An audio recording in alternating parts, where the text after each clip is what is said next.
Salut la famille, on se retrouve aujourd'hui pour une nouvelle vidéo un peu spéciale. Ce n'est pas une review, mais cette fois-ci une analyse de l'évolution d'un personnage de Shingeki no Kyojin. Et aujourd'hui, nous allons analyser le personnage d'Eren Yeager. Mon analyse prend majoritairement en compte l'animé, donc si vous êtes à jour dans l'animé, pas de souci, vous pouvez regarder la vidéo. Je ne parlerai du manga qu'à la toute fin, mais je vous préviendrai avant pour que vous puissiez quitter la vidéo en toute sécurité sans vous faire spoiler. Donc sans plus attendre, rentrons dans le vif du sujet.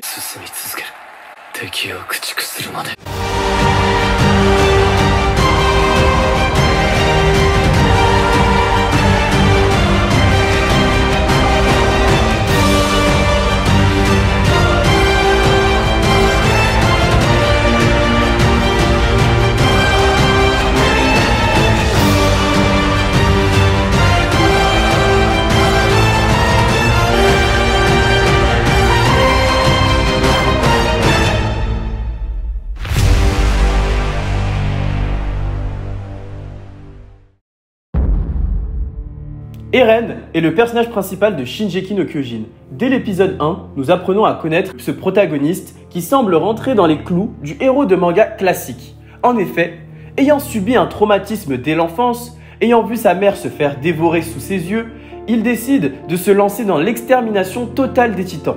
Eren a un objectif noble, il souhaite venger les morts et sauver l'humanité. Malgré ses lacunes, il arrive grâce à sa détermination et grâce à son travail à devenir l'un des soldats les plus puissants de la 104e brigade d'entraînement. Le premier événement qui marqua un changement dans la personnalité d'Eren est le moment où il découvre qu'il a un titan en lui. Il est littéralement devenu ce qu'il détestait. Dès lors, le personnage, qui était un personnage très sûr de lui, très déterminé et assez radical, commence à devenir de plus en plus nuancé. Il intègre l'escouade Levi et le bataillon d'exploration où il apprendra à faire confiance aux autres, à ne pas foncer tête baissée. Il semble plus réfléchi et on entre dans une réelle quête identitaire où il se demandait dès la saison 1, est-ce que je dois faire confiance aux autres ou est-ce que je dois faire confiance en ma propre force, en moi-même. C'est ainsi que se dessine la problématique du personnage d'Eren. Chaque personnage dans Shingeki no Kyojin a une problématique. Elle est en général énoncée dès le début du manga. À ce moment-là, on découvre la problématique d'Eren qui va se poser cette question tout au long du manga. Est-ce que je dois faire confiance aux autres ou en ma propre force? Il oscillera entre faire confiance aux autres et faire confiance en sa propre force tout au long du manga. À la fin de la saison 1, il semble un peu plus perdu mais reste tout de même cohérent avec sa personnalité du début du manga.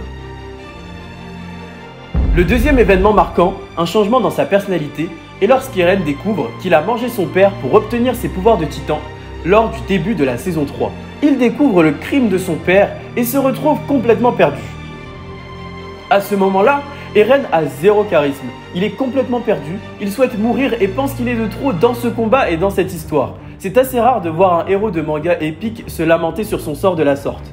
Beaucoup l'ont critiqué, disant que c'était l'un des pires héros de manga, un personnage pathétique qui ne prenait jamais de décision et qui se faisait toujours un peu balader par les autres. Seulement, je ne suis pas vraiment d'accord avec ses opinions, car pour moi, à ce moment-là, Eren a montré sa profondeur. C'est un personnage qui n'est pas monolithique, il n'est pas prévisible. C'est justement ce qui rend son personnage intéressant, c'est qu'il évolue et qu'il change en fonction de ce qu'il vit.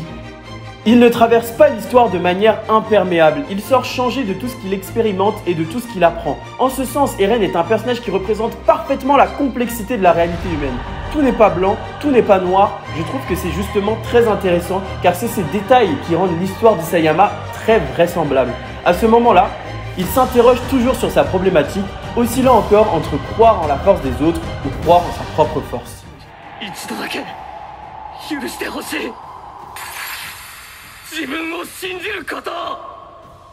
Le troisième événement est, vous l'aurez compris, la fin de la saison 3 lorsqu'il découvre les souvenirs de son père. Ce moment a profondément troublé Eren. Il commence à réaliser que l'ennemi est partout, que l'humanité n'a pas disparu à l'extérieur des murs. Plus précisément, le moment où il touche la main d'Historia a profondément marqué un shift, car depuis ce moment, il n'est plus le même. Le Eren de la fin de la saison 3 a un regard fatigué. Il semble avoir pris des années d'un coup. En effet, les souvenirs de Grisha semblent réellement l'avoir perturbé.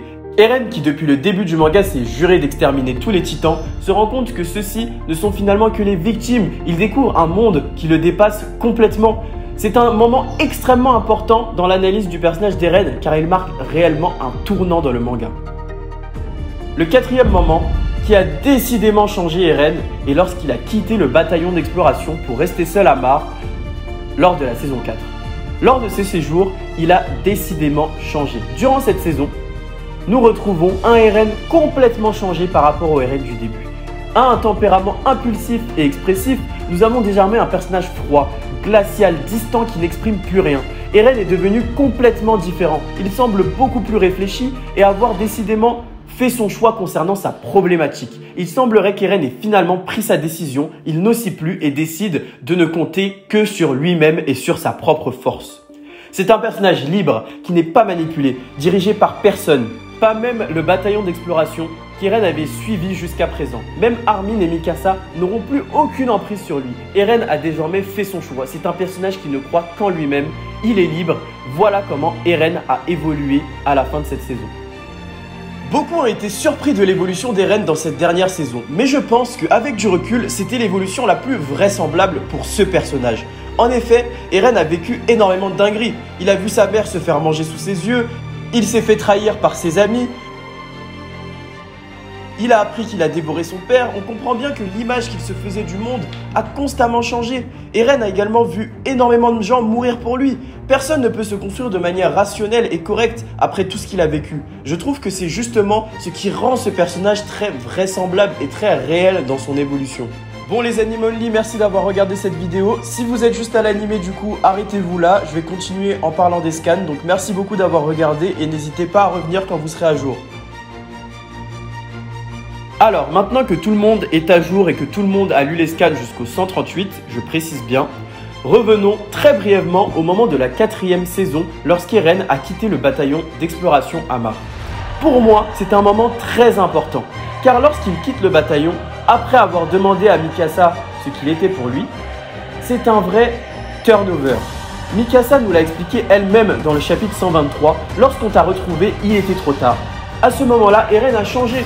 Seulement de mon point de vue, après ce chapitre 138, l'analyse que j'ai faite dans la première partie de la vidéo change totalement.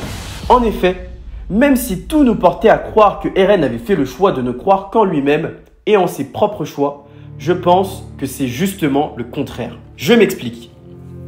Durant le chapitre 138, Eren et Mikasa partage un rêve. Eren semble lui expliquer les raisons de son changement. Si j'étais parti avec toi et si nous avions vécu heureux, Paradis était condamné, Armin, Historia et tous les autres auraient vécu un enfer.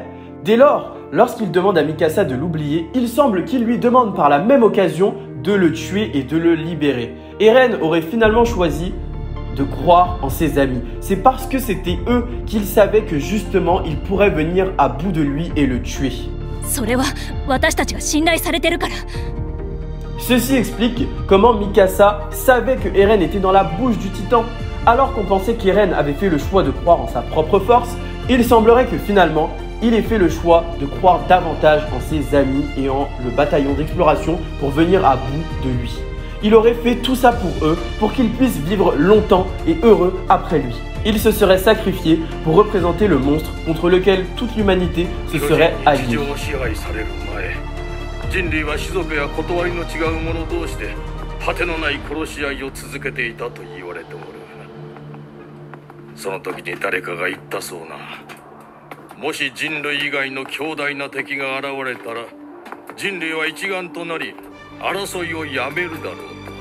Ainsi, nous disons adieu au personnage d'Eren Yeager qui a été très intéressant du début à la fin. Je trouve que c'est un personnage très bien écrit qui pousse à de nombreuses réflexions.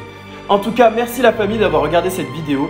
Abonnez-vous, n'hésitez pas à aimer si la vidéo vous a plu et à la partager. J'ai prévu de faire d'autres analyses des différentes évolutions d'autres personnages de Shingeki no Kyojin. N'hésitez pas à me dire en commentaire quel personnage vous intéresserait. En tout cas, on se retrouve très vite.